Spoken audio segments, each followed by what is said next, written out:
We have big AI news out of Anthropic. So Anthropic has just launched Claude 3. This is supposed to be like a competitor to GPT-4, and maybe even, they would probably argue that it's better. But it's really interesting. All in all, this is a big step for them. This is the brand new model. This just happened a couple hours ago that they made this announcement.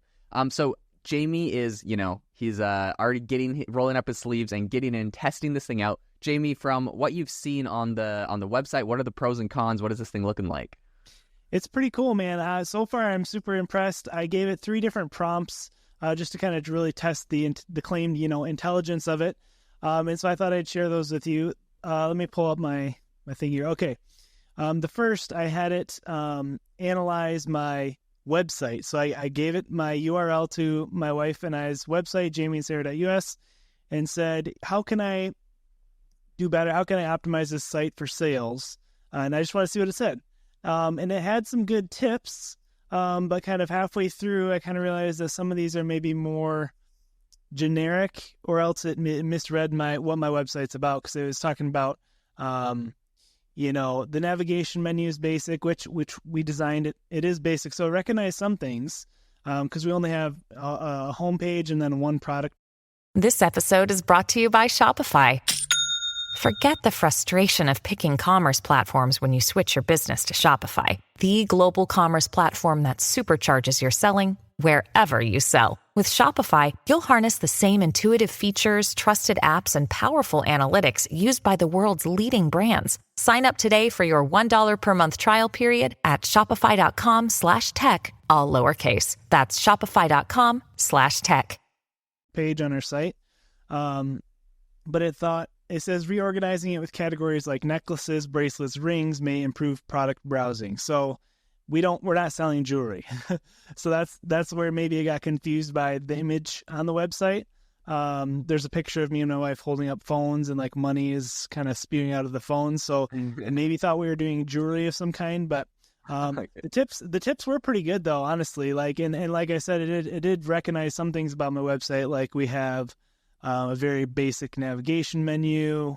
It's pretty simple. So there were some helpful tips, but then there were some more generic ones. But so far, better than I've seen with other models. So the second question I asked it is, can you tell me the latest AI news? And it said, here are some of the latest notable AI news stories as of March 2024. And it had some pretty relevant ones about, OpenAI releasing GPT-4, AI image generators face increased scrutiny. So some kind of relevant ones, but it didn't have like breaking news like we're talking about today on the podcast. I'm sure we'll talk about Elon Musk suing OpenAI and Sam Altman, stuff like that. It wasn't like breaking news, but still, relevant within the last month. So that was pretty good. And then the third one I did was a YouTube thumbnail analyzer. So I uploaded one of our YouTube thumbnails from a recent video Sarah and I did. And I said, can you tell me how to make this thumbnail more engaging? And this was actually the most impressive prompt to me because it told me use an impactful but original title that sparks curiosity about the $50,000 challenge. So it recognized the text on the image because it says $50,000 flip challenge. But it kind of gave me and that's our strategy anyways, is to have a title that kind of engages the viewer further, entices them to click on it. So I thought that was a great tip. It said, incorporate symbolic or metaphoric visuals related to the financial goal or nature of the challenge, play with contrasting colors. So it had some really great tips that a lot of them I already knew, but there were some great reminders. So overall, I'm super impressed with this model so far. Super cool. Okay, so I'm happy you got the hands-on, because I'll do like a little bit of a technical breakdown of what this thing is like capable of doing and how it kind of works, how it stacks up against ChatGPT and Gemini and stuff.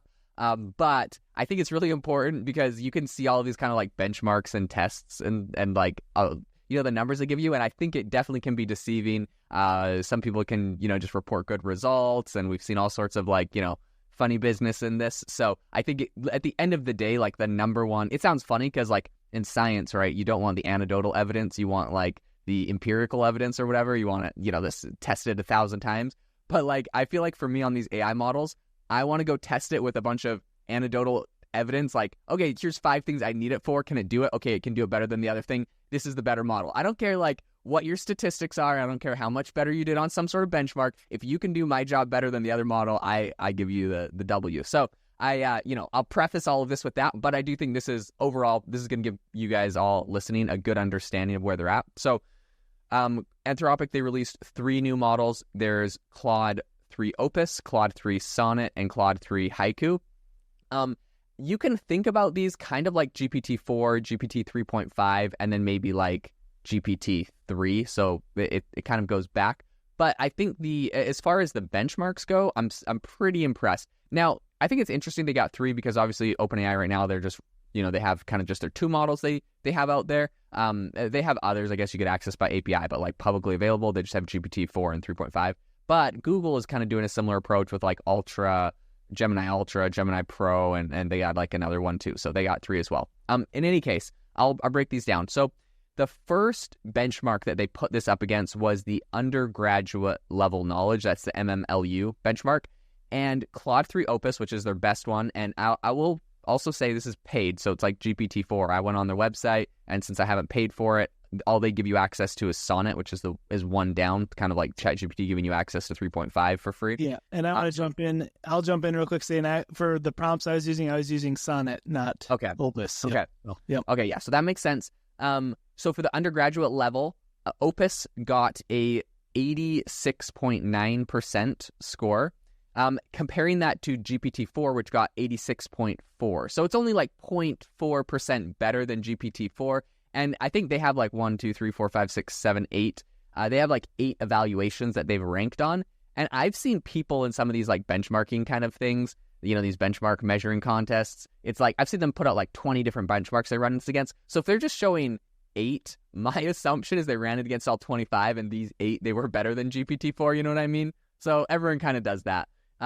Especially when you start seeing them say like, we're 0.4% better than GPT-4. Okay, for all intents and purposes, they're pretty much the exact same, but whatever, it's comparable. That's cool, right? What I will say, though, is what you were trying, Jamie, Sonnet got a 79 and GPT 3.5 got a 70. So that's almost 10% better, their free version versus OpenAI's free version. So if you're using the free version of ChatGPT, I mean, you probably will get better results. This is newer, right? GPT-3 has been out for like a year. So, I mean, whatever. I guess maybe it's less impressive. I don't know. What are your thoughts? They're only beating them by 10% on that, and it's been an entire year, and OpenAI is probably going to come up with something new. Yeah, I mean, at this point, it's kind of arbitrary. Anyways, the scores and things. I think the bigger play is who's going to align with the heavy hitters, Microsoft, Google, and who's going to take over. And at this point, I don't know what the differentiator is going to be. OpenAI has had their amazing, the Sora, video generation element as well. So it's really anyone's guess at this point. Yep, 100% agree. So I'll break down. There's a few more, but I want to break down a couple that I think there's some big alpha. There's some big difference between them.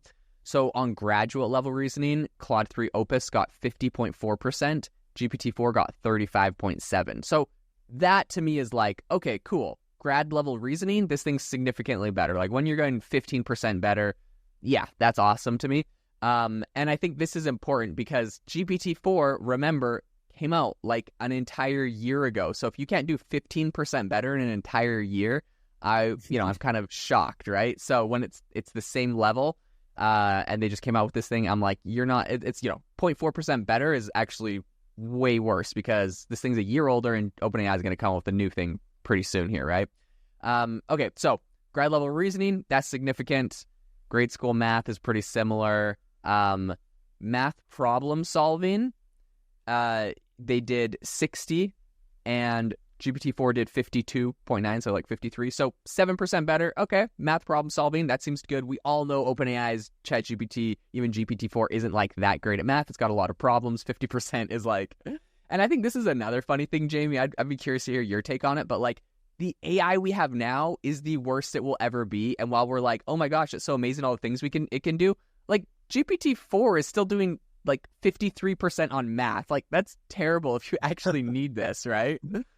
Yeah, for sure. I mean, that's where the whole reasoning bit comes in and where the true, in my opinion, intelligence comes from. So it'll be interesting to see how that, evolves. The text thing I think was really amazing at first to people, but and especially before we realized, how it works and where it draws data sets from, things like that. The math, to me, once it can get the math up, into the 80%, Yep. ratings, that's when I'm going to be like, okay, maybe we should be a little bit scared at this point. Yeah, 100%. The two other ones I wanted to call out were so Claude 3 Opus did really well on. Oh, I'm not even comparing any of these to Gemini. I feel like they're kind of leaving Gemini in the dust on a lot of these. But anyways, multilingual math, it got 90.7% on.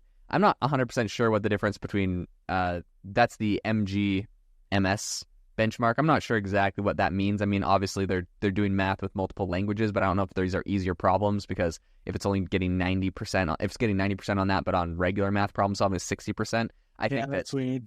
They're probably easier, just like spoken word math problems. In any case, they got 90 and GPT-4 got 74.5. So, I mean, that's a pretty significant, again, 15% push. I think that's impressive.